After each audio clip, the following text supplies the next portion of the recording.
Hey guys, Prowl 1701 here, and today we are continuing our ranking of Doctor Who, the seasons and the series, from Modern Who and Classic Who, from worst to best, and we are in the top three now.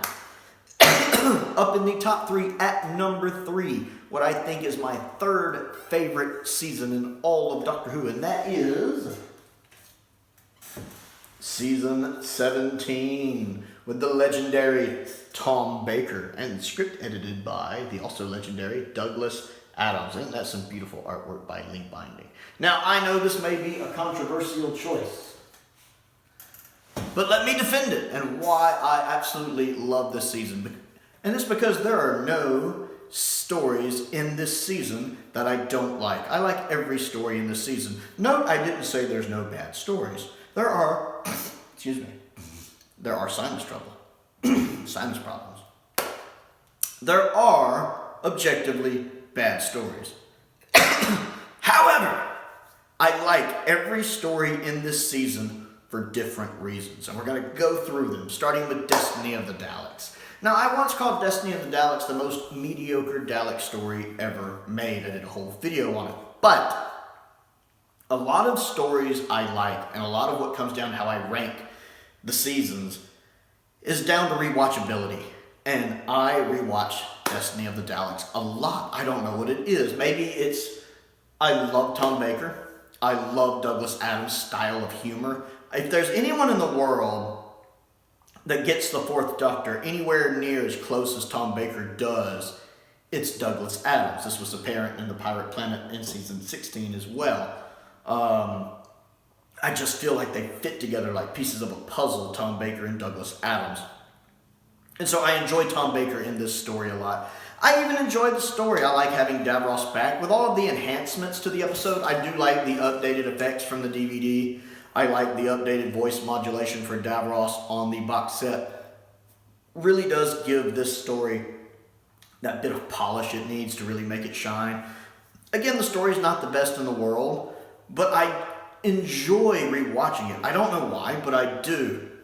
Again, I like the humor in a lot of it. I think the story's good. I actually rewatch Destiny more often than I rewatch Genesis. Because Genesis is like, top 10 ever Doctor Who. It is that almost holy grail of a story that's phenomenal. Well, holy grail is not the right word because we have it. 10th Planet Episode 4 would be holy grail. It's like, just kind of one of those, you talk about it in odd tones. You put it up on a pedestal, and you only take it down every now and then and rewatch it because it's special. So you just watch it on special occasions. Destiny's one of those. I'm like, I'm in the mood to watch Destiny of the Daleks. Let's put in Destiny of the Daleks. I love it. It's a lot of fun. That's a running theme throughout this season. It's fun. If I ever had to describe season 17 in one word, it's fun.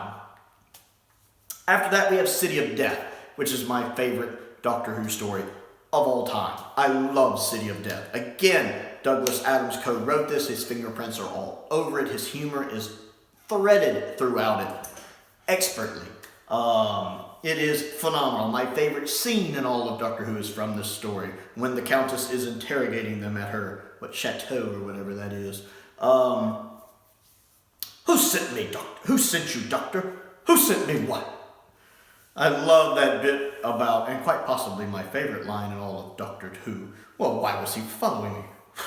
Well, you're a beautiful woman, probably.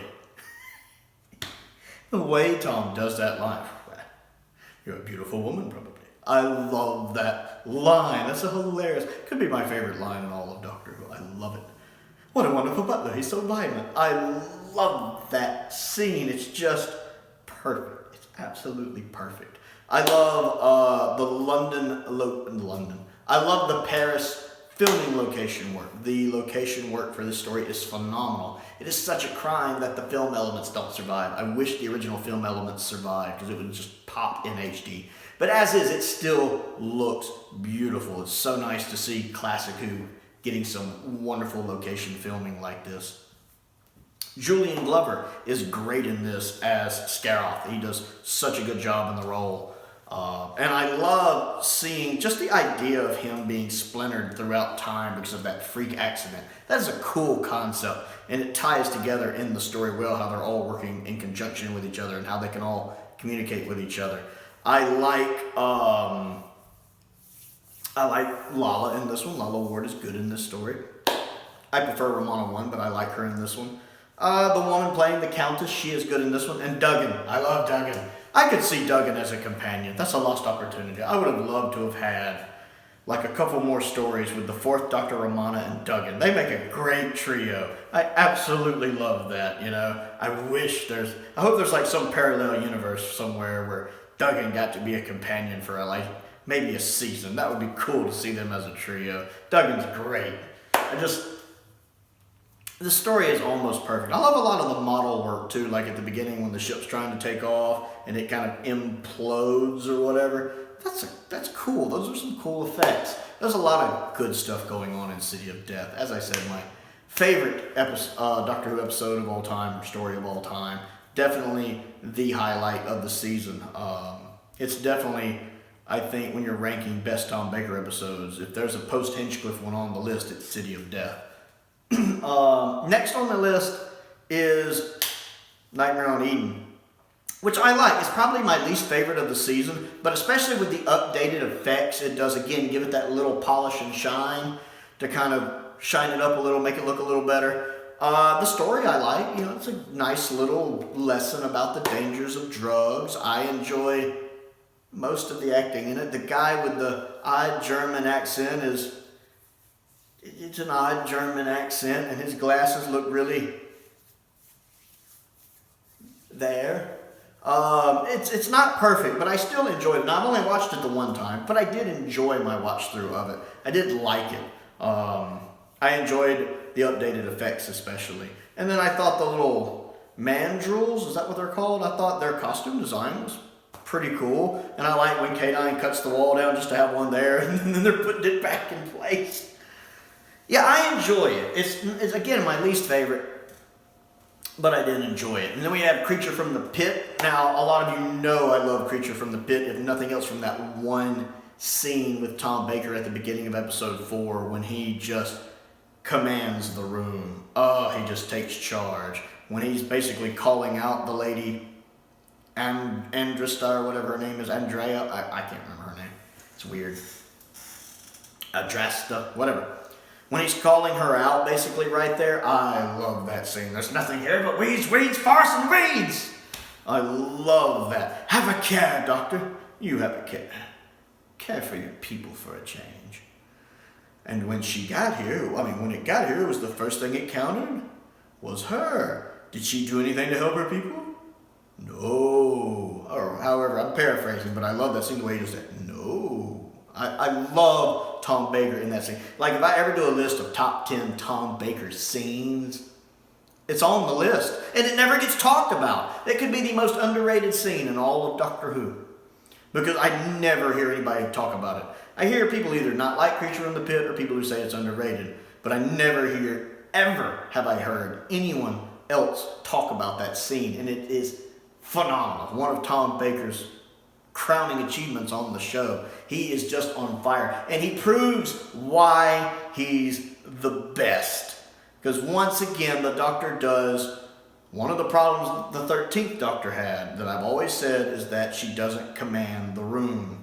She feels 3 steps behind everybody else a lot of the time. Tom Baker commands the room. He is the center of attention here. He takes charge. Even with all these people who are out to get him surrounding him, he takes charge. And by the end of it, he's turned all those people against her. They all want to hear what the Doctor has to say. She's like, kill him. And they're like, no, let him talk. Like the guy who controls the little weed thing. Yeah, we want to hear what he has to say. Because that's the Doctor. That is the Doctor being the Doctor. But even, I like the rest of the story too. I enjoy Ramona in this one, especially in episode 1. When she's talking to like the little peasant guys and she basically talks them into letting her go and not messing with her. I enjoy that. I think Ramona has some really strong character presence in the story, but especially in that first episode. Now the special effects let it down a little bit. And to be honest, I really think this one only has the bad reputation it does because of a couple scenes with the realization of the creature. You know what I mean. Like when you first see the arm. And then the scene when the Doctor's trying to communicate with it.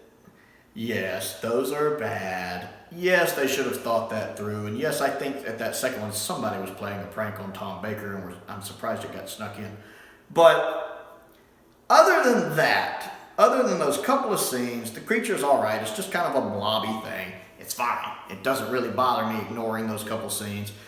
So again, the effects at the end when the cocoon thing's trying to spin its web around the rocket and the doctor's trying to like deflect it off course. The effects are a little lacking. It's classic Who. Willing suspension of disbelief has to kick in. That's really my only criticisms, though. I enjoy it. Again, the lady playing the Lady Antarctica or whatever, she's great. I like her in the role. She does this cool thing where she like arches one eyebrow one sometimes. It's just intoxicating. But she really does have a good presence.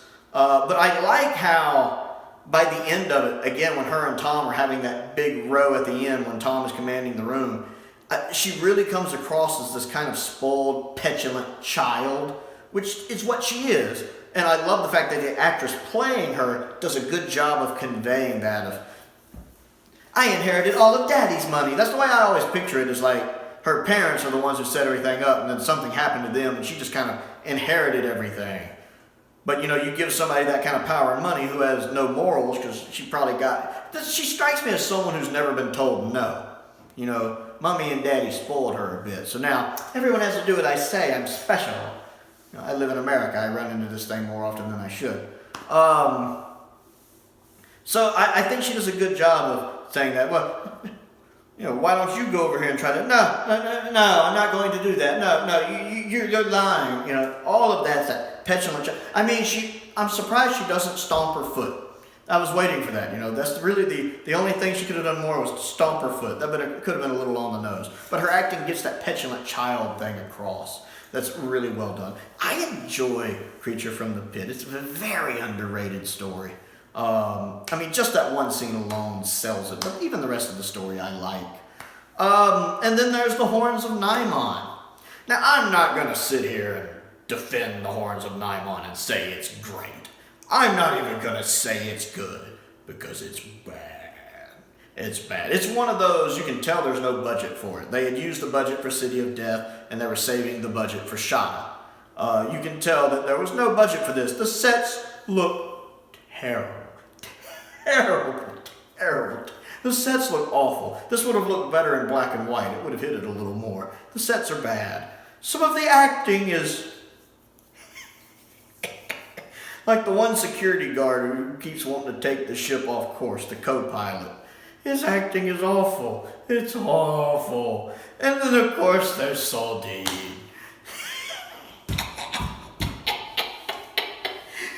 But I love the Horns of Nymon. I love the Horns of Nymon. Because if you just embrace the camp, you know, realize it's not the Caves of Androzani, it's not Genesis of the Daleks, you know, it's not the 11th Hour. It's just, accept it for what it is. It's a heck of a good time. It's a laugh, right? If you approach the Horns of Nymon and treat it as a comedy, you're going to have a lot of fun. It's like the Romans. Once I realized the Romans was a comedy, I love the Romans. The Romans is great. It's hilarious. I love it. Horns of Nymon is the same way, whereas the Romans was intentionally funny. Horns of Nymon is not intentionally funny, but it's that same kind of funny. It's ridiculously funny. I love Saldine in this. How many Nymon have you seen today? 3! I've seen 3! I love Saldine. My dreams of conquest! Doomed! You're all doomed! And to me, that's what Doctor Who is all about. I mean, if you can tell just from me talking right now, the just unabashed joy I take from watching this season, and even this story, just the joy I get out of it. Isn't that what being a Doctor Who fan is all about when you get right down to it? I love it. It's good. I would like to see it get some enhanced effects one day. There have been 1 or 2 people on YouTube who have done like fan project bits on it with updated effects, and they look really good. I can't remember their names, or I'd mention them. But they look good. They look really good. I remember watching one time, and I'm like, I need to be able to incorporate this onto my DVD so I can watch this. This is good. So I do hope it gets like some updated effects one day. But I love it. I love it. The Nightmon outfits are terrible. The first time I watched Horns of Nightmon, I hated it. I thought it was garbage. I thought it was awful. I was like, I'm never going to watch this again. This is terrible. I mean, it still beats some of the modern Who stuff by a country mile, like the worst of the modern Who stuff, like Kill the Moon, like by a country mile. But I still thought it was horrible. It's only on rewatches that I came to appreciate it, to the point where I love it. If I'm in the mood for something silly and funny that's just gonna make me laugh, Horns of Nightmon. To be fair, I have to give credit. I absolutely love watching, the Fourth Doctor and Soul Deed just kind of try to out-overact each other in this story. Because you get that impression Tom's not taking it seriously either. It's like they're just trying to see who can be the campiest, and I love it. I do like Lala Ward in this, because she seems to be taking everything seriously, and I love it. Lala Ward, like that one scene when she's confronting Soul Deed, she's playing it straight, and Soul Deed is just being Soul Deed. It's great. I love it. Now, there is actually one part in this story where Soul Deed is actually intimidating and a bit scary, and it's when he's confronting the co-pilot, because the co-pilot's lying about fixing the ship.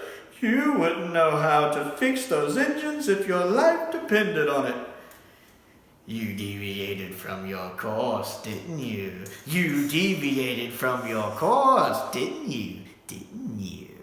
The way he does that part, I will admit, that's intimidating. Like if he was in my face doing that, instead of, my normal reaction to Soul Deed, which is, I gotta give him credit. He actually is a little scary there. Like, this dude's about to do something bad to you. I will give him that. Of course, the rest of the time, he's just awesome, funny Soul Deed. I love the Horns of Nightmon. It's terrible. It's terrible. The sets are terrible. The Nightmon outfits are terrible. The acting is so over the top. But it combines to make a perfect storm of, it's awesome to watch. Just go into it ready to laugh and not take it seriously, and you'll have a good time. And then there's Shada. I love Shada. I think it's one of the greatest crimes in Doctor Who that Shada didn't get finished, because it's such a good season finale. It would have made such a good season finale. It's a fantastic story. It's Douglas Adams. Again, I love Douglas Adams' sense of humor. I love the acting in this. I love the location work. The location work looks phenomenal in this, which is in true HD. It looks fantastic. I enjoy seeing them at Cambridge. I enjoy the humor. I like the guy playing the villain. The villain is a cool villain. It's a neat concept of making everyone in the universe you. That's different. That's neat. There's some originality there. I like it. No, why would I want to take over the universe? That's such an old hat, or whatever he says. And Tom goes, yes, I know. I've been trying to tell people that. The animation is good. I really enjoy the animation. I do like on the box set that we have it in an episodic version, because I do prefer it as an episodic, in its original 6-part episodic version. I love the animation. I love the fact they got the original voice cast back, the surviving members, including Tom Baker, which is always great. I like how well it shifts between the live action and the animation. It never feels clunky to me. It never feels clunky. It seems to fit perfectly, because you can tell pretty quick which scenes were filmed and which scenes were not. So you kind of know what it's going to do. And on rewatch, it really clicks easily. It doesn't feel clunky at all. So I like that. It's a great way to finish off the season. It's a great way to finish off 70s Doctor Who, even though I guess it would have premiered in the 80s. I still consider it season 17 70s Doctor Who, because season 18 has such a different feel to it, such a drastically different feel to it, while still being good. Yeah, I love all of these stories for different reasons. They're so much fun to watch. I do need to give Nightmare, I guess, and Creature rewatches eventually, as I've only watched them both once. But it's a fun season. And isn't that what Doctor Who is all about? Fun! A madman traveling around in a box, having a good time, having adventures, seeing the universe. That's season 17, and that's the core point of the show, with, what a lot of people would argue is the best Doctor, with a good companion, and with a lot of fun adventures, and with an amazing script editor. I love season 17. I want to know what you think of season 17, and if anything I've said has made you sit back and go, you know what? I'm curious. Comment down below and let me know. Other things to do, click the like button and the subscribe button and the bell for notifications so you never miss out on another video. I also have a Patreon, which is how I should say it helps me pay the bills. So if you want to help me out with that, make my life a little easier. I'm a big fan of my life being a little easier. Check that out down below, several different tiers to look at. I certainly appreciate you looking. I want to give a shout out to two of my top tier patrons, Stephen and Colin. I really appreciate their continued support, as I do the support of all of my patrons. There's also links to my Amazon wish list, links to my Amazon UK wish list, and my P.O. box is down there as well. Most importantly though, thank you for watching.